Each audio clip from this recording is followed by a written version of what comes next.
Welcome to JTV. The war in Sudan. The war. Such our situation, our country, as you know. I think that's a major question, apart from the physical injury one may sustain. The mental injuries are the ones that there is no easy cure.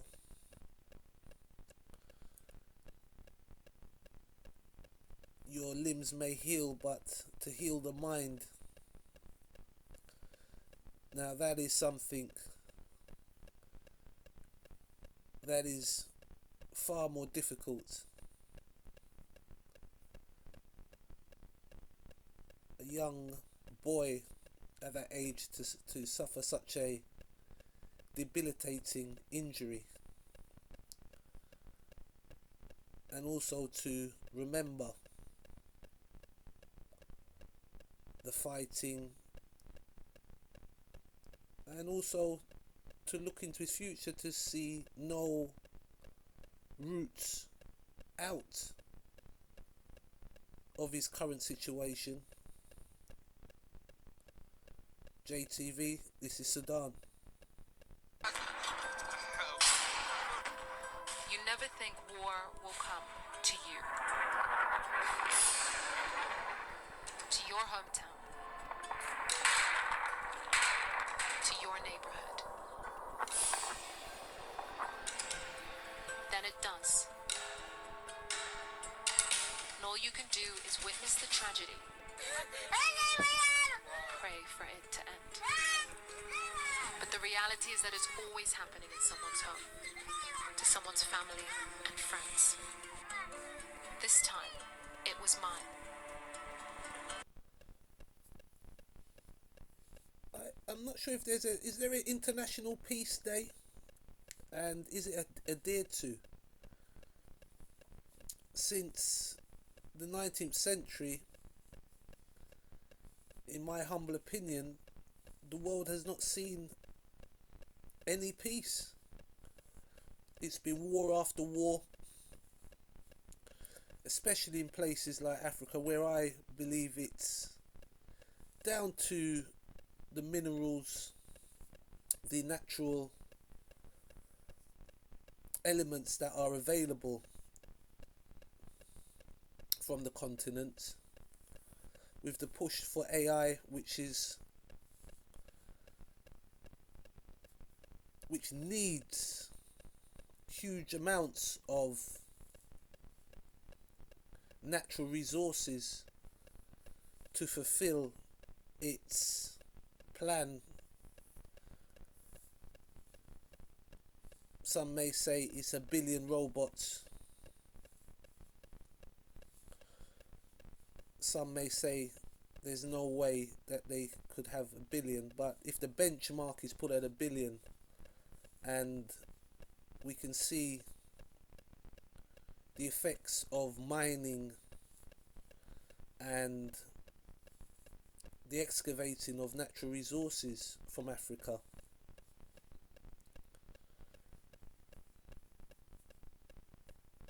it's beggars belief to wonder, will there be any minerals left? I fear continuing on this journey, they could be well depleted and will propel the earth to reclaim back its resources. This may mean catastrophic disasters. It's not engraved in stone, just my opinion. You would find yourself in. It was a very, very difficult journey. Surprisingly, the kids were well behaved. There wasn't much crying. I think everyone was just shocked. She landed in the East African port city with hundreds of other foreign passport holders. forced to leave her loved ones behind to get her children to safety. Both our parents are besieged in Sudan's capital, Khartoum. We're panic-stricken and bereft. The guilt, Yusra, is unbearable. And you just think to yourself, should I have left? Should I have stayed behind? It just angers me so much that beautiful Sudan, with its beautiful people, is being governed by boys with very dangerous toys. I'm just worried about my mom. She can hear me, you know what I mean? I'll come back for her. So, Do you feel relieved? yeah, a lot. I'm sorry for what you've been through. Thank you. I'm sorry. Appreciate it. I hope it's a smooth journey with your kids. The choice to leave is necessary but difficult. There are always people left behind. I know the anguish well. It's okay, Mama. But the agonizing wait is about to end. We've managed to get my parents out.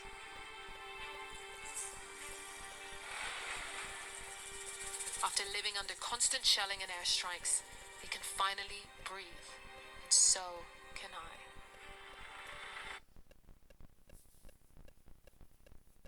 I mean, in the moments of happiness, being reunited with your parents, I imagine the toll on people that have family members left in a war, and they were able to escape and they were not allowed to escape, and the privileged ones are able to escape, but there's many more left behind to deal with the daily struggle that comes with warfare.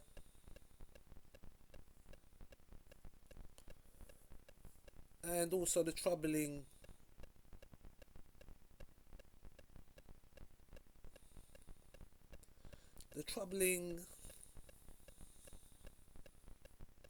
concerns for myself is,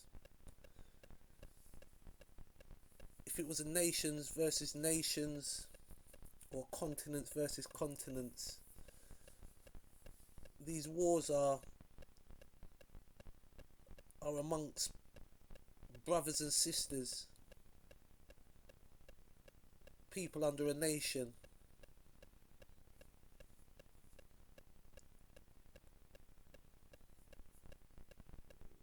So Sudan,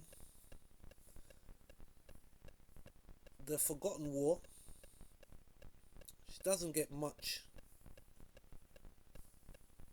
attention as other conflicts, also the Boko Haram situation, Africa on a whole. And this may be because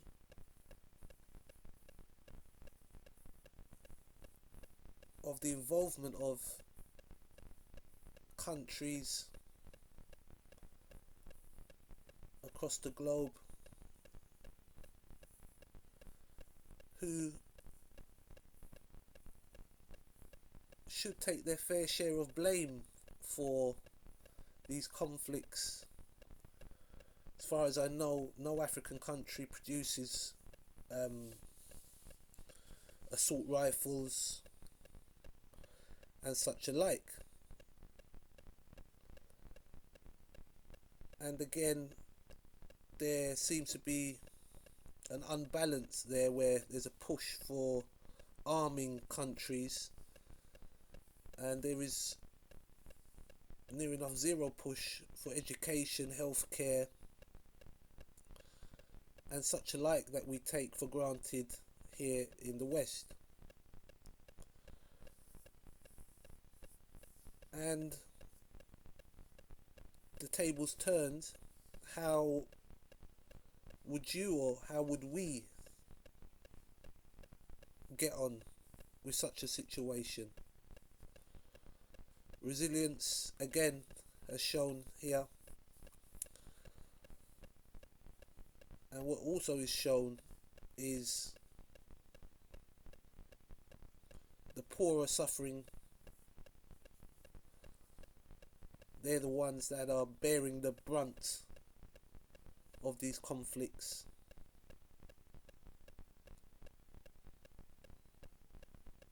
Sudan war. Let's jump back in the video. Salam, Mama.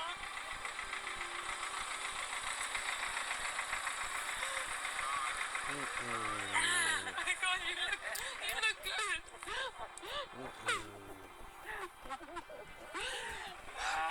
Salama. You have to let me down. Ow! Oh my God. Come this way, بدي عشان الناس. شوفي يا أبوك. Okay.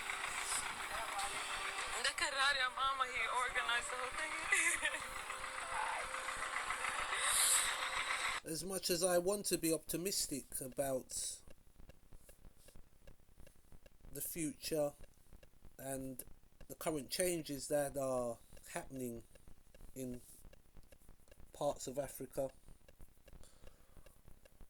when I look at the bigger picture, it's getting worse for myself,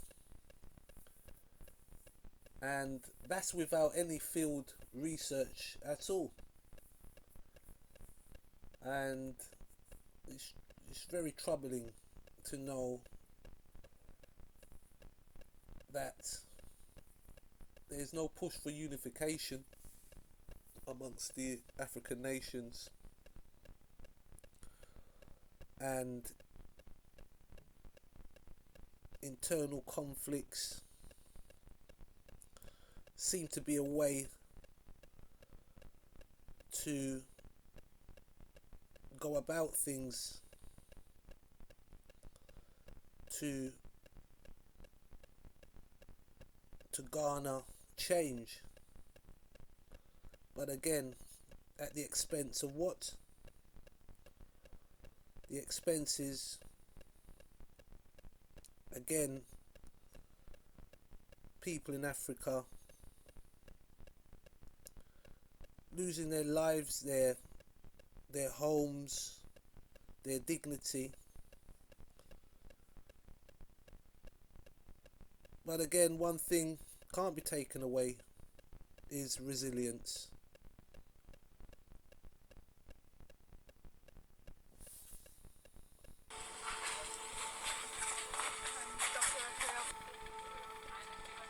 In the 3 days we're in this field hospital, we see the wards flood with wounded from different towns across the border. More people died than we can count. They ambushed us. They shot us with rifles. They had a lot of arms and came in at 4 in the morning. They came in cars, on horseback, on camels, and on foot. When I ask who the attackers are, everyone says the same thing. The Arabs.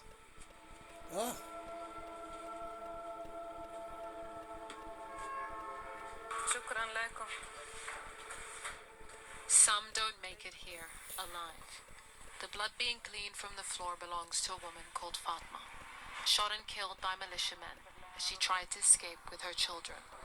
A trip to the morgue reveals more horrifying details. He said that she was 7 months pregnant based on the ultrasound, but she's got more of her children outside.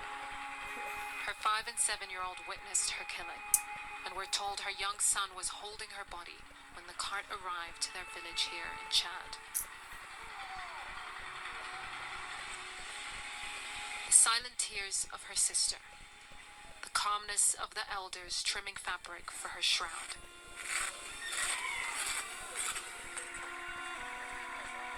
This grief is old and deep. There's no shock in this tragedy, only recurring despair.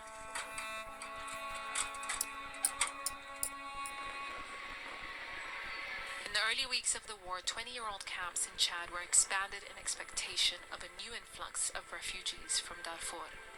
When we came back months later, even they were full.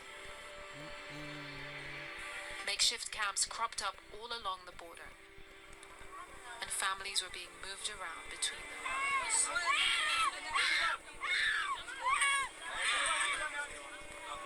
There is no comfort or permanence, but anything is better than the horror back home, still haunting the people who've made it out. I came because I didn't have anyone to provide for me. I didn't have a meal to eat. My husband and I were at home. Then the Arabs came in and killed him. They keep saying the Arabs, so I mean, I wonder what nations they are talking about. Keep saying Arabs, so I'll have to investigate more into that. This is now the largest displacement crisis in the world, with violence, disease and hunger reaching catastrophic levels across the country. It's the largest humanitarian crisis too. This is tragic. What's happening in Sudan today is absolutely tragic. I look around, all of the sectors, be it food, health, education, are on their knees. 19 million children don't have schools to go to because all of the schools are closed. You know, this is not going to have an impact on Sudan today. It's going to impact the future of Sudan, which is why it's essential that there is an end to the fighting, that humanitarian access is scaled, and that ultimately we have a political solution so that the Sudanese people who did not cause this crisis are able to go home and rebuild their lives. It's been nearly a year of fighting, and we're back on the Red Sea coast of Port Sudan. It's now the wartime capital, run by the military, and people here are cramped in tents too.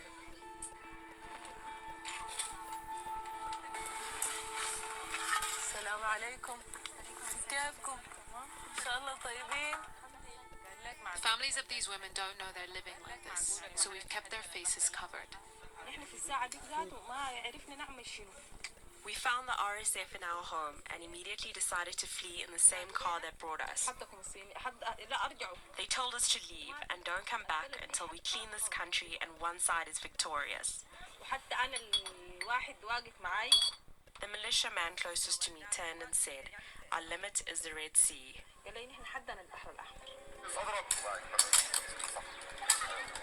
As the day ends, she leaves to join this training. In the face of guns, sexual violence, and abduction, this is a new necessity for Sudanese women who fled their homes. And the peace that was promised in the first few weeks, replaced by a call to take up arms. Why have you come to this training? We came to protect ourselves, our children, and our honor from all we've seen. We've seen a lot. It's an insane tragedy. My nephew was killed by the RSF, and my niece was taken by them and never returned.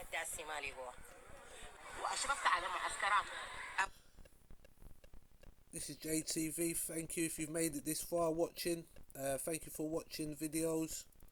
Much appreciated. Check out my Thomas Sakara, Ibrahim Toure videos. I made some various videos on Africa, current situation. And I'll catch you on the next show. Went to different camps across the country and saw young girls who'd been raped. I imagined my daughter in that position, and so I came here to defend myself, my country, my honor, and my possessions. Young men are joining the military in droves, but it's a brutal war that can kill even the most trained soldier and do far worse to a young man with no option but to fight. He's 18 and he signed up, he says, because living conditions are so tough, but he needs the pay. And now he's paralyzed, potentially for life.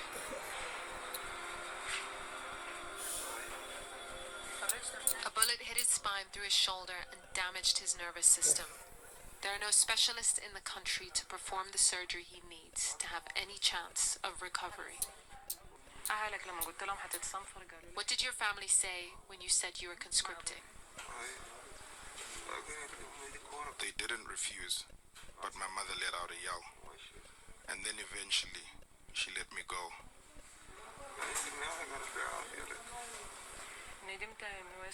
Did you regret joining the military?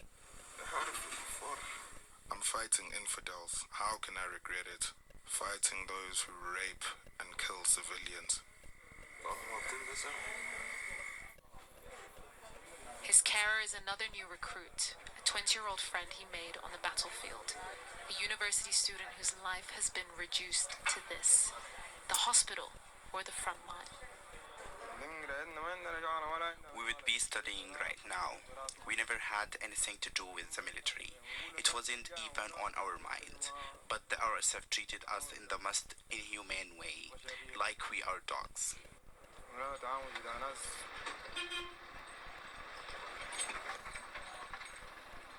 He was shot walking home from this battleground in Omdurman's central market, a route he's probably taken hundreds of times.